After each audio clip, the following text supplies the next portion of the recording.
그게 궁금해서 전화했어. Hello, today I originally wanted to visit Korean buffet called Giant Byongok, located on the 7th floor of Garden 5 in Jeongji-dong, Songpagu, Seoul. Unfortunately, it's currently under interior renovation, so as you can see, I had to go somewhere else.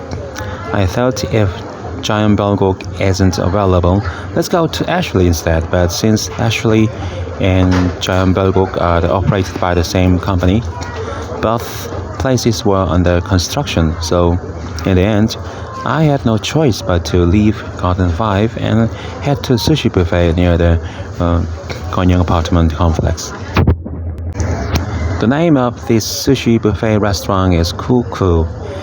It kind of sounds like a cook without the K. As you can see, there's a huge variety of sushi here. Since it's seafood focused buffet, you might expect only the sushi to be good, but in reality, the meat dishes were also really delicious. For example, the pork dishes were especially tasty. As for the dessert, they were kept very clean and hygienic in low temperature refrigerated displays. Each time you want to take one, you press the button and the door opens and you can select your dessert. Overall, the hygienic level has been upgraded to something close to perfect.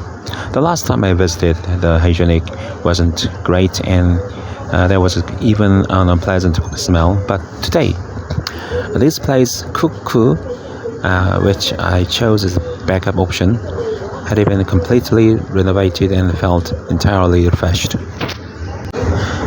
On the day I visited, they were having a promotion where they gave out one red snow crab for free.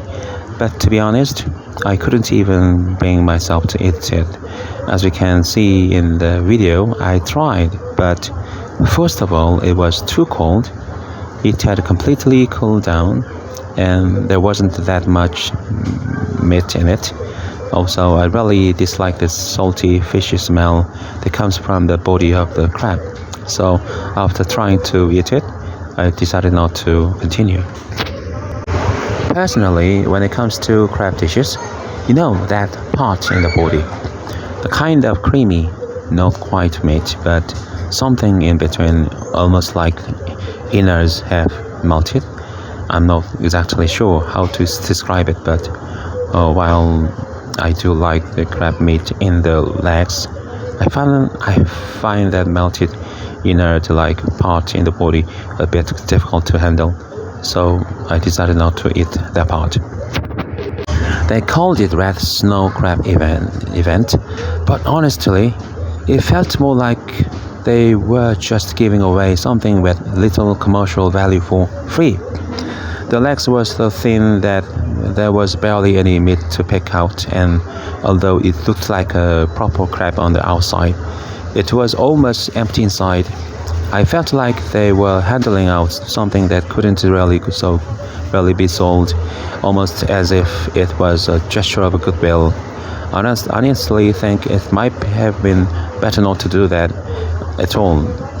It just created more hassle and waste. So to be completely honest, today turned into a day where I decided that I don't want to go to buffet again. I've made up my mind that I probably won't go back. And with buffet, I think it's better to go with a group so you can talk about the food, whether it tastes good or not, and share the experience. But since I was eating alone, it felt like I was just mechanically chewing and swallowing. It made me realize that buffets really aren't meant to be enjoyed alone. The food that day wasn't bad. In fact, it was quite good. But I had this strange experience where I couldn't really feel or appreciate the taste.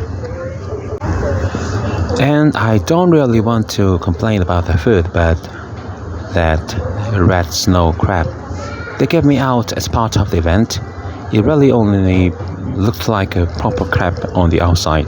Inside, the body was basically dissolved, and it felt like I was tasting salty seawater rather than the actual meat. There was really nothing to it. As you can see, the legs were extremely thin too, with almost no meat inside. There was practically nothing to pick out. Honestly, I think it would been better not to avoid it at all.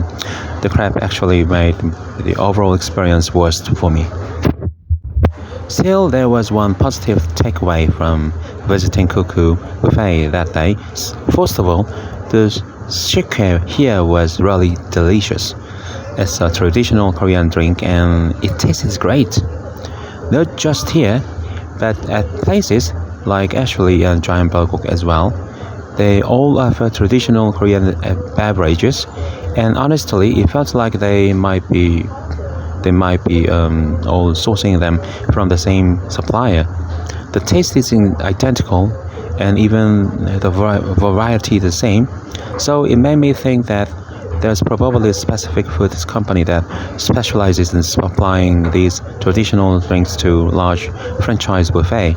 The selection is the same, and the flavor is actually the same too. As for my experience at this buffet, well, looking at the footage I filmed, the colors actually look really nice on camera. The visuals come from out quite beautifully, but for a place like this, you really need to go with at least two people. Going alone just feel a bit strange enough in many ways. I'm not sure.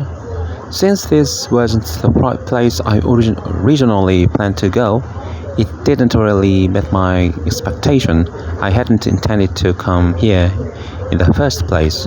Also, that subtle fish taste you may get from the sushi kind of built up over time, and it ended up lowering my overall satisfaction quite a bit. I think sushi is best when you eat about 6 or 7 pieces. Once it goes over 10, the strong, distinct fishy taste and smell started to fill your mouth, and from that point, the satisfaction actually drops. So it seems like 3 or 4 pieces, maybe up to 4 or 5 at most, is really an ideal amount.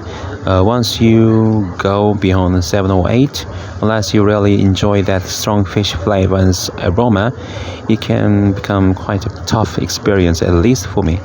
That's why, going forward, if I have sushi, I think something like a conveyor belt sushi place where you can have around 10 pieces feels like the most satisfying amount.